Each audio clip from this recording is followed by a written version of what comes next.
Muito boa noite, senhores espectadores. Como todas as quartas-feiras, estamos de volta com o nosso programa À Luz do Espiritismo, no qual debatemos, sob o ponto de vista da doutrina espírita, alguns temas da atualidade. O tema de hoje será a eutanásia. Temos connosco o nosso convidado de sempre, o Coronel Arnaldo Costeira. Desde já, muito boa noite. E começaria por lhe perguntar exatamente o que é a eutanásia, qual a definição de eutanásia. A definição que aparece aí, mais ou menos nos meios considerados na área da saúde, eutanásia é um termo que vem do grego e quer dizer, só em português, não vale a pena estar a extrapolar conceituações linguísticas, quer dizer só morte boa. Morte boa, no sentido em que nós a entendemos meramente, não tem nada a ver com a doutrina espírita, mas significa que as pessoas que estão num estado mais ou menos terminal, ou que estão num estado, enfim, que não tem regresso à saúde, portanto são doenças que não são incuráveis. Há quem defenda, uma corrente forte que defende, e também alguns próprios, as próprias vítimas, que a qualidade de vida que sentem, que sofrem, que vivem, devia ser melhorada exatamente com a antecipação da morte, com a interrupção da vida. E, portanto, quer dizer, a morte boa é para não terem que estar à espera não sei quantos dias, não sei quantas semanas ou meses, com grande sofrimento, com grande dor, não estarem à espera da morte, que é inevitável. E, portanto, naturalmente, a constituição é essa, digamos assim, é a antecipação da morte para evitar a dor, para evitar o sofrimento. E aí, daí o conceito de morte boa, que é uma morte que já tem séculos de existência, séculos e séculos, praticava-se antigamente. Aliás, a palavra do grego exatamente expressa isso mesmo.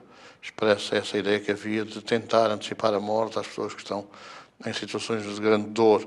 Embora, na época que isso se passa, portanto, há 20 séculos, há 30 séculos atrás, a medicina não tivesse recursos, como tem hoje, para aliviar as dores, para mitigar a dor dos doentes. Portanto, há aqui alguma diferença de análise nessa matéria, análise laica, não propriamente uma análise cristã ou de uma análise espírita. Algumas autoridades de saúde afirmam que a eutanásia será uma garantia de uma morte digna. Não será assim? Bom, a dignidade da morte não é propriamente procurar na sua antecipação. Quer dizer, hoje a medicina, como estávamos a dizer há pouco, tem recursos para aliviar quase totalmente a dor. Há fármacos que hoje são utilizados que podem eliminar a dor.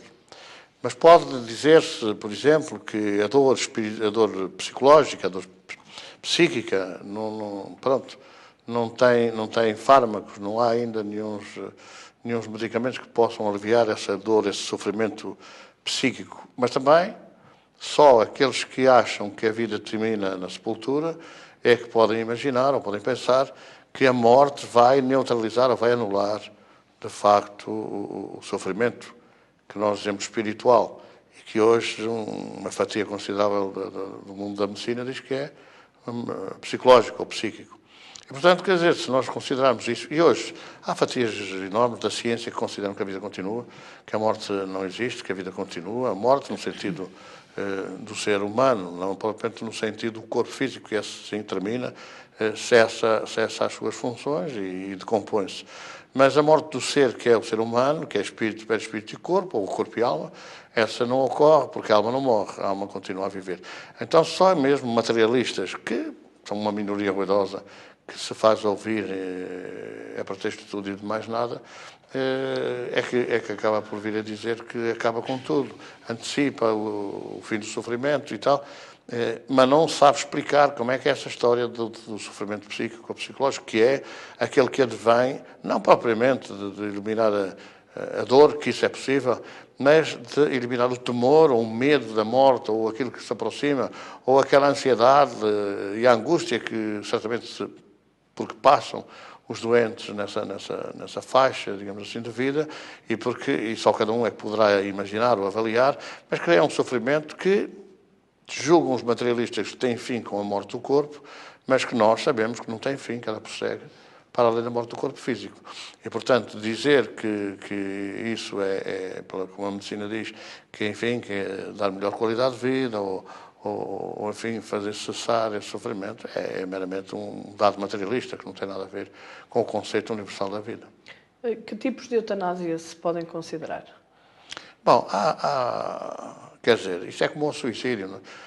Há aqueles que consideram que a eutanásia pode ser, digamos assim, uma antecipação ao ralenti da morte física. E então é passiva, quer dizer, uma eutanásia passiva. Ou, no caso, por exemplo, da utilização de fármacos, é a inoculação de determinados medicamentos que vão, a pouco e pouco, retirando quer dizer, a força vital e, portanto, a pessoa extingue-se.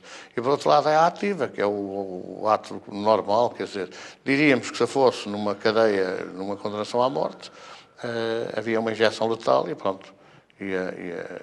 Que é um dos tipos de pena de morte, nomeadamente nos Estados Unidos, que é a injeção letal e a pessoa, passado alguns instantes, alguns segundos, pronto, cessam as funções vitais. Assim também ocorre neste tipo de condenação à morte, mas, como vão dizendo hoje, uma morte oficial, quando ela a eutanásia é legalizada. Então o médico inocula um produto químico qualquer no sangue e a pessoa, pouco tempo depois, vê cessar as funções vitais, que não vê seguramente forçar a findar aquilo que a alma sente de angústia, de ansiedade e por aí adiante.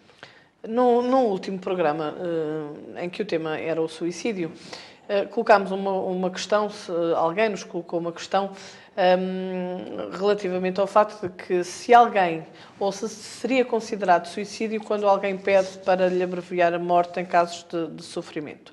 Qual será então a diferença entre a eutanásia e o suicídio medicamente assistido? Bom, o suicídio, normalmente, quando ocorre, é uma ação individual e pessoal, não há outras interferências. Provavelmente, se houvesse outras possibilidades de interferência, a esmagadora maioria dos suicídios não teriam ocorrido. Talvez houvesse, da parte de familiares, da parte de amigos, da parte de médicos, etc., uma ação muito intensa no sentido de mover a pessoa a suicidar-se. Neste caso concreto da eutanásia, pois a pessoa em si quer morrer, logo já é um suicídio. O suicídio ao ralenti, por exemplo, a pessoa que fuma ou que de qualquer maneira abusa de tóxicos ou outras coisas do género e que faz, por incúria, em vigilância, que faz, digamos assim, um tratamento errado ao corpo, naturalmente que está a antecipar a morte, não propriamente de uma forma violenta e rápida, mas de uma forma lenta e progressiva. Ora, neste caso concreto, quando o doente pede para lhe anteciparem a morte, ele está a querer a morte, naturalmente está a cometer um suicídio. E a lei, a fina lei dos religiosos, dos cristãos, é muito clara: não matar ou causar outro dano, no corpo, na alma, a si ou ao próximo. Esse é um erro, é um crime contra a humanidade, é um crime contra a divindade que criou tudo isto, todo o universo. E, portanto, quando está a pedir para lhe anteciparem, está a pedir para, já que não pode, para se suicidar. Isto é como aquele, enfim, quer dizer, um objetor de consciência que acha que não pode pegar em armas, nem numa fisga, nem num varapau, para atacar os assaltantes, porque é objetor de consciência. Mas não é objetor de consciência quando, para se defender, chama a polícia e não se preocupa que o polícia cometa um crime, não é? Contra a sua própria consciência. Portanto, isso de alguma forma é a pessoa que, não podendo matar-se, pede ao outro que o mate. De qualquer sorte, não há ninguém, existe o direito de tirar a vida, de antecipar a morte a ninguém. E, portanto, o médico em si, ou o agente em si, que vai inocular digamos, o fármaco, o produto químico, comete um homicídio. Quer dizer, vai tirar a vida à outra, é um homicídio. É evidente que o condenado à morte nas prisões de alta segurança dos Estados Unidos ou da China, se onde for, quer dizer que é sentenciado à morte. Quem sentencia à morte é que é o primeiro responsável.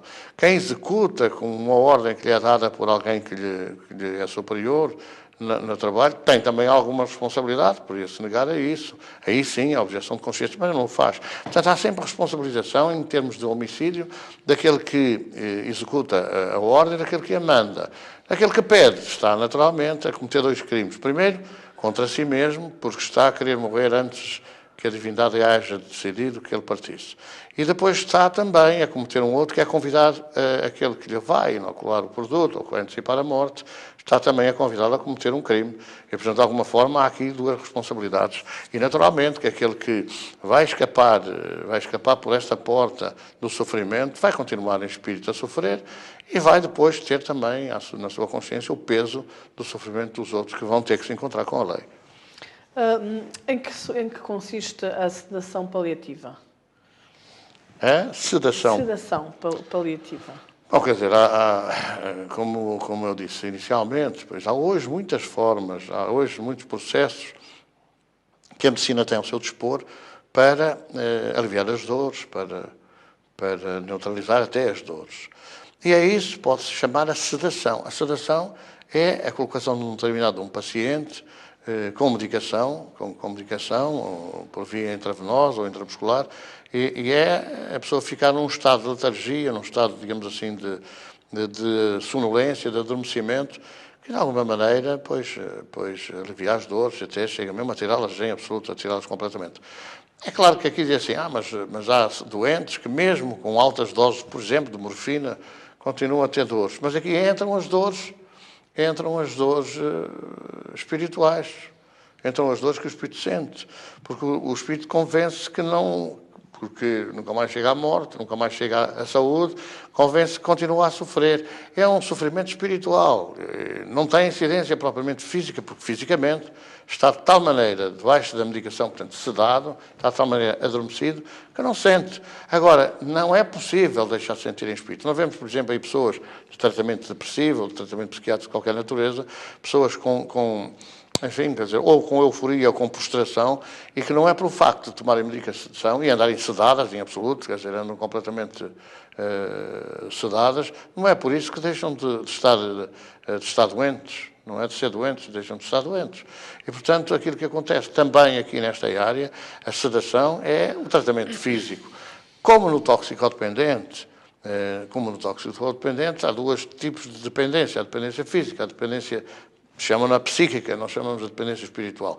Fisicamente é possível neutralizar a ação dos tóxicos, mas espiritualmente só com uma grande orientação espiritual, com um grande esclarecimento espiritual, é que a pessoa pode reconhecer as fases da vida, a justeza das lutas e dos obstáculos e, naturalmente, reduzir os efeitos dessa ansiedade, dessa angústia, dessa desesperação, que naturalmente sente para o sofrimento.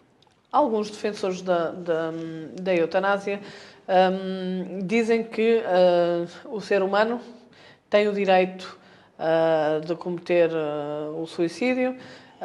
Aliás, como foi também o caso na altura do referendo sobre o aborto, portanto, que a mulher era dona do seu próprio corpo e tinha direito de fazer dele aquilo que queria, os defensores da eutanásia dizem-no que, efetivamente, as pessoas têm o direito de cometer o suicídio, têm o direito de querer morrer quando sofrem. E a minha questão é, será que, efetivamente, as pessoas têm que ser forçadas a permanecerem vivas quando o avanço da medicina é enorme nos dias de hoje? Mas é uma questão opcional, quer dizer, é uma opção. Nós andamos dezenas de anos a condenar o Hitler porque achava ele que a sociedade tinha que ser extirpada dos cancros sociais. Quem eram os cancros sociais? Os cancros sociais eram os mongoloides, eram os débeis mentais, eram os deficientes físicos de qualquer natureza, eram os idosos. E, portanto, todas essas pessoas eram cancros sociais porque pesavam nas despesas da sociedade e isso não era possível face ao desenvolvimento economicista do mundo. E vai daí, Hitler, pois, condenou muita gente à morte, não foram só os judeus que foram mortos. Nessa época foram todos aqueles que eram deficientes, profundos ou menos profundos, como, por exemplo, na China ocorre ainda hoje, com as crianças que nascem a mais nos lares. E, portanto, quer dizer, esse arbítrio da vida foi condenado durante dezenas de anos. Bom, o que é que impede, se formos a ver por isso, o que é que impede, por exemplo, um aborto? A mãe tem direito ao seu corpo. E, portanto, aquilo que tem dentro do corpo, que é humano, basta ler hoje o ADN, esclarece todas essas questões com muita clareza, não é? Quer dizer, aquilo que tem na barriga não é nada, e porquê é que um filho deficiente profundo, um mongoloide, um filho débil mental, Porque é que há de ter direito à vida?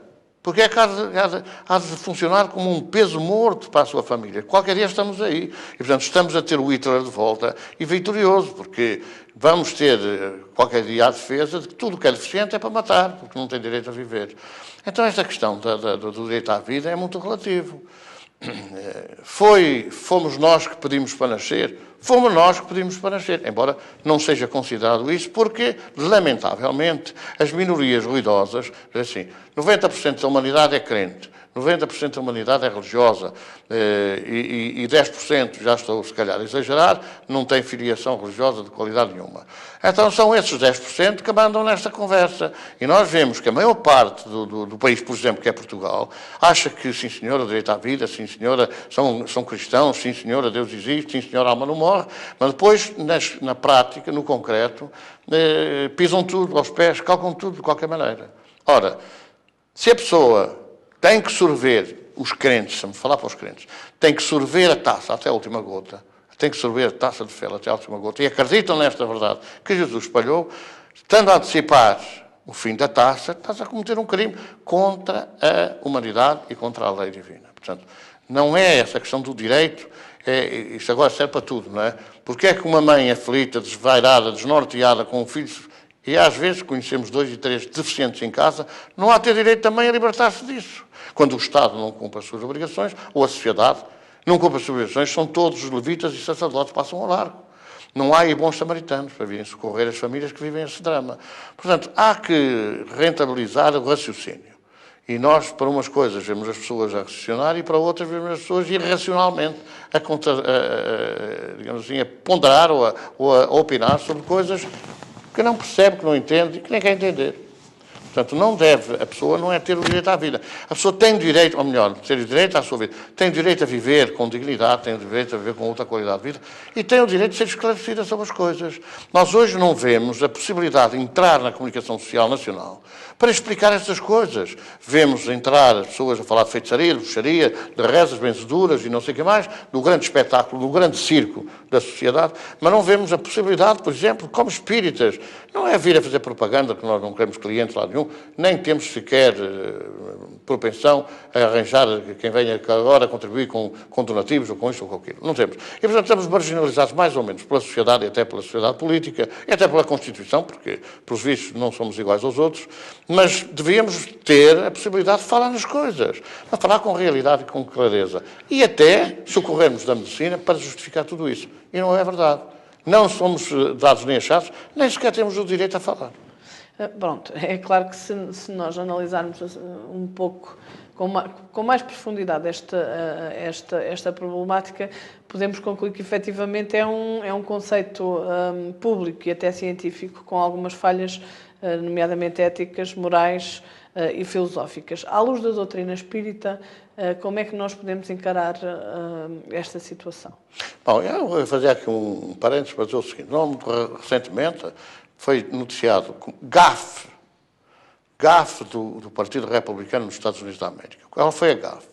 A gafe foi que o vice-presidente dos Estados Unidos veio exatamente a público defender o direito à vida contra este arbítrio da morte, nomeadamente na área do aborto, na área da eutanásia e noutras áreas assim. Ora, logo o presidente, candidato, dizendo, o vice-presidente falou, e o presidente candidato veio demarcar daquelas afirmações. E porquê?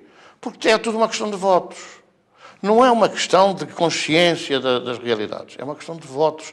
E hoje, no nosso país, vê-se isso, quer dizer, é tudo uma questão de votos. As pessoas defendem determinadas situações, porque senão vão perder votos.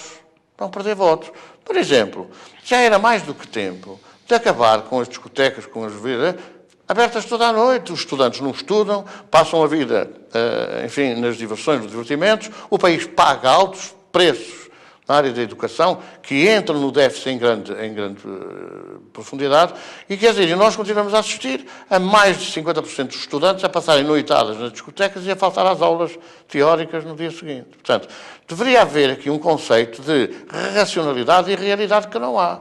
Quando se fala de eutanásia, assim, aqui dá rei que se eu sou contra a eutanásia vou perder uns votos. Há que ir à raça, eu sou a defesa da vida. E as pessoas querem, mas é o aborto, querem matar gratuitamente, acho que eu vou perder votos, porque não cabe na cabeça de ninguém, por exemplo, que uma pessoa que vai abortar, portanto, vai matar, ou vai desfazer-se de um fardo, não pague as taxas moderadoras.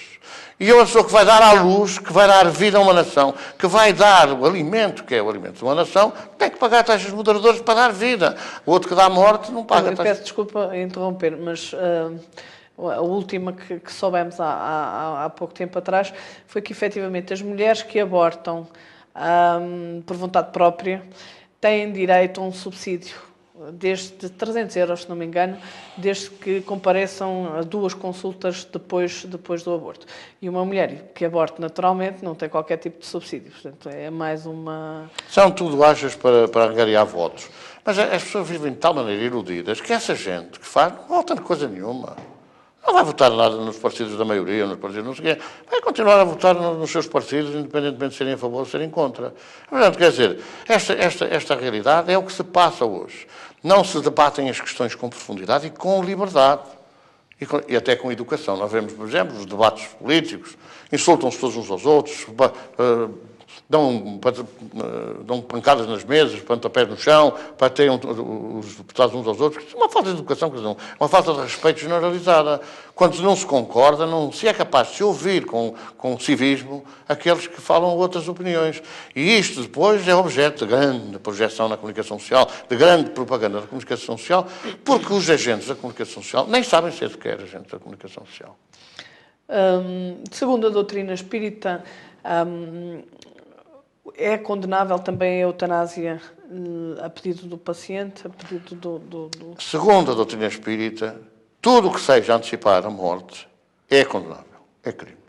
Aliás, nós dissemos, quando falamos sobre o aborto, dissemos que só há uma forma aceite pela doutrina espírita de aborto, que é aquela em que a medicina, os médicos, e devem ser uma equipa responsável, declarar perentoriamente e por escrito que periga a vida da mãe e a vida do filho. É evidente que a gente já sabe que hoje, por exemplo, há uma grande quantidade de médicos passa baixas a torto e a direito, quer a pessoa precisa, quer não precisa. O que é preciso é ir à consulta, pagar a consulta e pronto, passa logo ali um atestado médico a dizer que a pessoa está doente. Aliás, nós temos, por exemplo, conhecimento de pessoas que foram à junta médica e tiveram alta e no dia seguinte o médico deu baixa outra vez. Quer dizer, alguma coisa está aqui e não há responsabilidade nesta matéria. Portanto, é preciso que se diga que só quando o médico responsável afirme que há perigo na vida da mãe e do filho é que é aceitável o aborto. Porquê? Porque a mãe é uma vida constituída e o filho ainda não é. E, portanto, a mãe pode voltar a ter filhos e o filho não sabe se poderá ter ou não. Ora, nesta questão de considerar a eutanásia como, digamos assim, como uma coisa boa, é tudo uma questão humana e os homens têm as suas opiniões sobre os problemas, não é? E as suas opiniões que não são isentas. Veja-se, é só dar um exemplo, como um Tribunal Constitucional, constituído por 5 ou 7, ou não sei quantos juízes, que eu nem sei, mas aparecem votações de 5-4 ou de 3-2, quando todos aprenderam pela mesma cartilha e o texto é igual para todos. Portanto, estamos outra vez sujeitos à interpretação do homem, à análise do homem. E nesta questão da eutanásia, é a mesma coisa. Mesmo relativamente, por exemplo, aos doentes em estado terminal, em que se sabe que, por exemplo, se não for a máquina, o doente acaba por desencarnar, inclusivamente alguns também defendem que é uma forma até de conter os custos do Sistema Nacional de Saúde.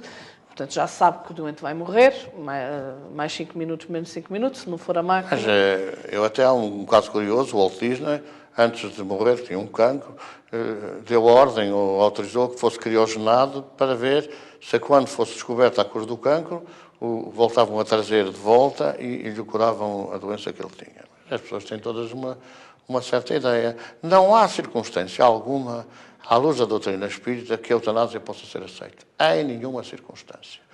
Se a pessoa está ligada à máquina, mas não tem funções vitais, quer dizer, está realmente morto, é preciso que, idoneamente, os médicos digam, porque tem havido casos em que as pessoas estão mortas, desligam as máquinas e não só não morrem, como até mais dia, menos dia, tem acontecido, têm voltado à vida consciente. versus um caso nos Estados Unidos da América, em que um jovem acidentado, depois de 19 anos de coma profundo, acordou. E a primeira palavra até que disse foi mãe. Portanto, não é possível a ninguém garantir que desligando a máquina, que a pessoa desencarne. Mas é evidente que se os médicos decidirem dizer que sim, senhora, está morto clinicamente, é a responsabilidade deles, porque se clinicamente não estiver morto, não vai morrer. Mesmo desligando a máquina. Agora, se clinicamente estiver morto, com máquina ou sem máquina, vai acontecer isso. E, portanto, em nenhuma circunstância, a eutanásia, em termos de doutrina espírita, é aceitável. Nenhuma. Porque o doente, o espírito, nós temos que sorver as nossas responsabilidades do passado até à última gota. Pagar até ao último centavo. Essa é a lei. Agora, há obrigação e o doente tem direito a ter menos dor. E os médicos, o Estado, os responsáveis da saúde têm a obrigação, têm o dever de aliviar as dores, dar a melhor qualidade de vida. Mas também é verdade, agora, que eu aproveito para dizer o seguinte. Se for feito um inquérito muito rigoroso e muito isento, talvez chegue a uma conclusão. Porque é que uma parte significativa dos idosos morre durante a noite?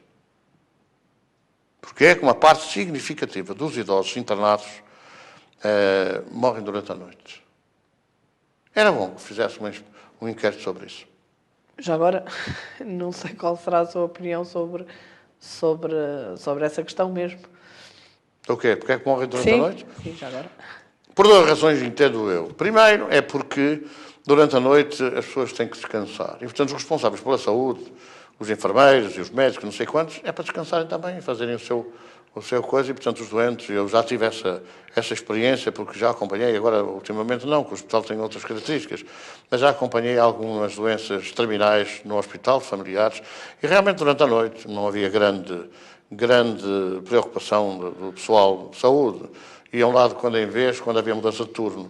E, naturalmente, que se houver alguém que arranca o oxigênio, ou que arranca enfim, quer dizer, toda aquelas soros e aquela coisa toda, sem saber o que é que faz, naturalmente pode se precipitar.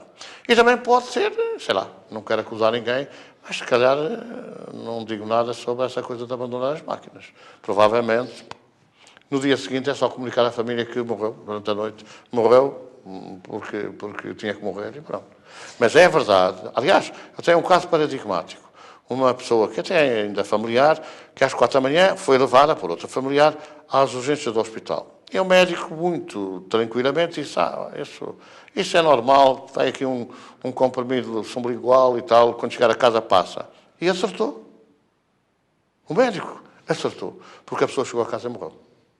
E, portanto, quer dizer, essa circunstância é muito ligeira, não é? Isto é agora um comprimido sublingual e vai embora. Ninguém vai a um hospital, a uma urgência às 4 da manhã, se não for nada, se for só uma coisa de passageira. Portanto, tem necessariamente por ser uma coisa grave. E essa pessoa, de facto, chegou a casa, morreu. É uma questão que me surge do momento, prende-se precisamente com o conceito de morte segundo a doutrina espírita. Portanto, quando o espírito se desliga do corpo, não é? Acontece a morte, o desencarne, quando o corpo já não tem o espírito ligado a ele. Vamos supor que temos um doente ligado a uma máquina e que só a máquina o mantém vivo. Como é que nós podemos definir há espírito ligado ao corpo ou correremos o risco de termos um corpo ligado a uma máquina eternamente? A medicina tem formas hoje muito claras e muito concretas de, avaliando o fluido vital, avaliando a vitalidade do corpo, avaliando todas máquinas, enfim, muito desenvolvidas, de verificar essa morte cerebral. Mas a morte não é aquela morte cerebral, deixa lá desligar a máquina porque temos aí mais não sei quantos em lista de espera, que é o que acontece muitas vezes em coisas. Há outros doentes a entrar e então uns mais graves deixam-se ir embora porque outros que vêm a seguir menos graves precisam de vaga. É claro que é assim, mas será justo que se deixe morrer um que talvez tivesse salvação e para querer viver outro que se calhar não tem nenhuma salvação. Há hoje juntas médicas que naturalmente podem analisar e dizer assim, não tem quaisquer hipóteses de e desligar a máquina. Se de facto houver responsabilidade nisso e houver honestidade, portanto, é verdade que não há outra possibilidade. Se não tiver que morrer, se não tiver, de facto, na hora de partir ou desencarnar, não vai desencarnar, mesmo desligando a máquina. E estes casos têm havido vários assim. Há uns tempos atrás, um médico, inclusivamente espírita, me respondia que nessas situações, efetivamente pela problemática de nós sabemos, há espírito, não há espírito, desligamos a máquina, não desligamos, que efetivamente quando o espírito se desliga do corpo, por mais que os médicos tentem fazer ou substituir umas máquinas por outras, ou um tipo que acaba por o corpo não responder. E isso é um sinal de que efetivamente não existe espírito. Eu aqui há 25 anos atrás, por volta disso, o jornal O Comércio do Porto publicou uma notícia muito curiosa. Aliás, essa notícia foi dada à estampa também por um jornal de Viseu ligado à Igreja. E então, num hospital, julgo que São João, no Hospital São João, um doente foi operado ao coração, portanto, uma situação grave, tinha que haver uma intervenção direta, e então durante o ato operatório, teve uma paragem cardíaca. Naturalmente, que eu não estou muito por dentro disso, nunca assisti, mas há, de facto, uns eletrochoques, deve ser isso, deve haver uns aparelhos que, na altura, talvez não fossem sofisticados como hoje, mas naquela altura eles tentaram ativar o funcionamento do coração. E um dos médicos, a notícia era clara e veio cá para fora pela equipa médica, um dos médicos reparou que uma fotocópia da pessoa que estava em cima da mesa de operações estava no teto. Uma fotocópia quer dizer que era o espírito, não é? E então dizia-lhe, larguem-me que eu não quero continuar a viver. A notícia foi transposta cá para fora e saiu da mesa de operações, saiu do bloco operatório. E, portanto, quer dizer, o médico viu, o outro no teto, era realmente igual, era o espírito, a dizer-lhe, deixem, não insistam, porque eu não quero continuar a viver. Provavelmente ele dizia, eu não vou continuar a viver, porque não tenho condições para continuar a viver. Ora, estas coisas às vezes saem cá para fora, mas não merecem comentários, nem merecem sequer esclarecimentos sobre o assunto, que podem ser, de facto, podem ser dados a esclarecer.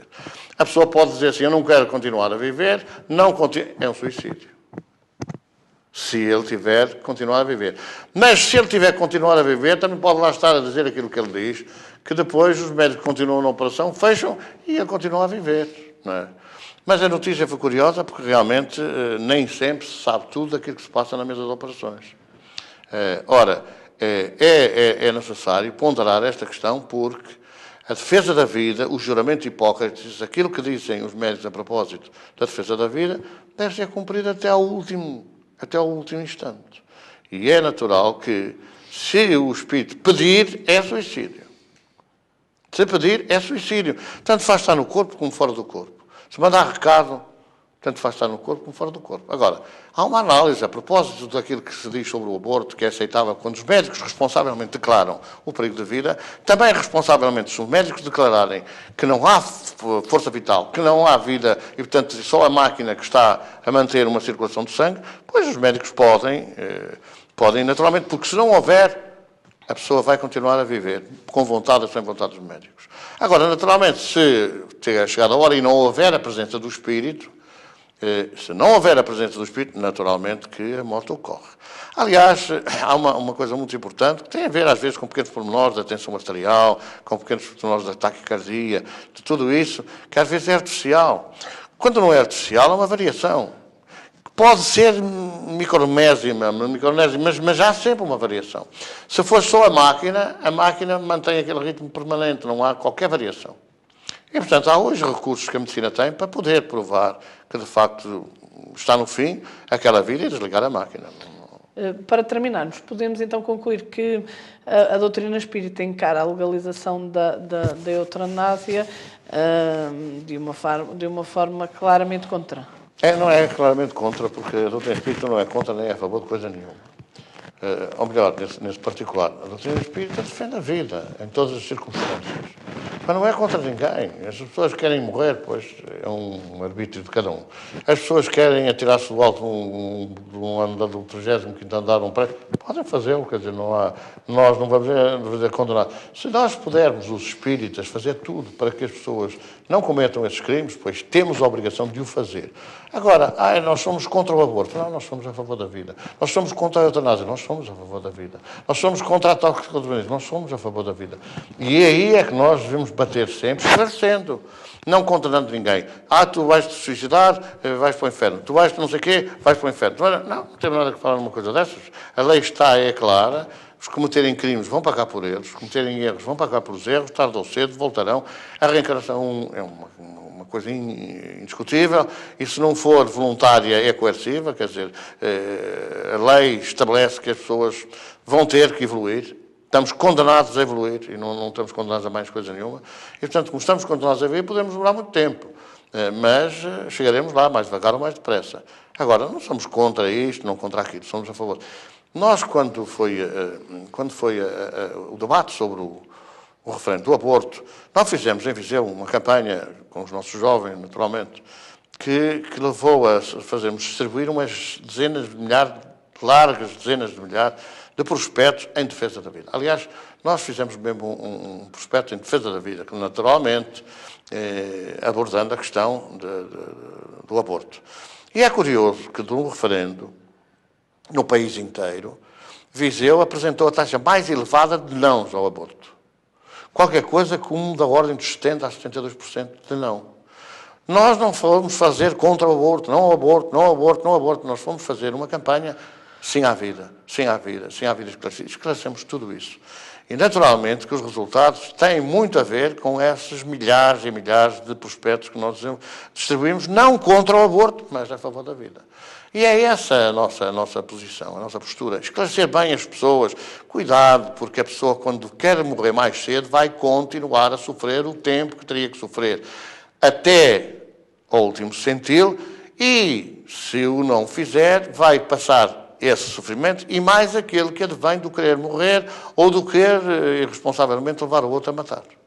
E, portanto, é esse esclarecimento que nós temos que prestar. Agora, cada um faz o que quiser, vai sofrer as consequências, naturalmente. Mas a nossa obrigação é dar a entender quais são as consequências. E isso é a nossa obrigação. Não podemos, por omissão, esconder tudo isso.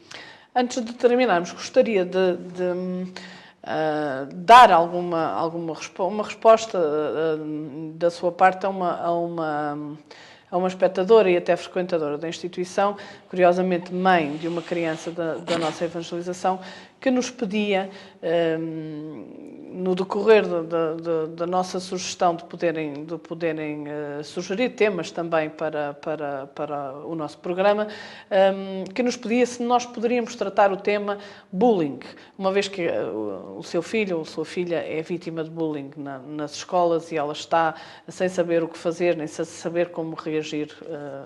Certamente que será um bom tema, porque há muitos casos desses nas nossas escolas e lamentavelmente, a democracia tem esses inconvenientes às vezes. Tem muitas virtudes, mas tem esses inconvenientes.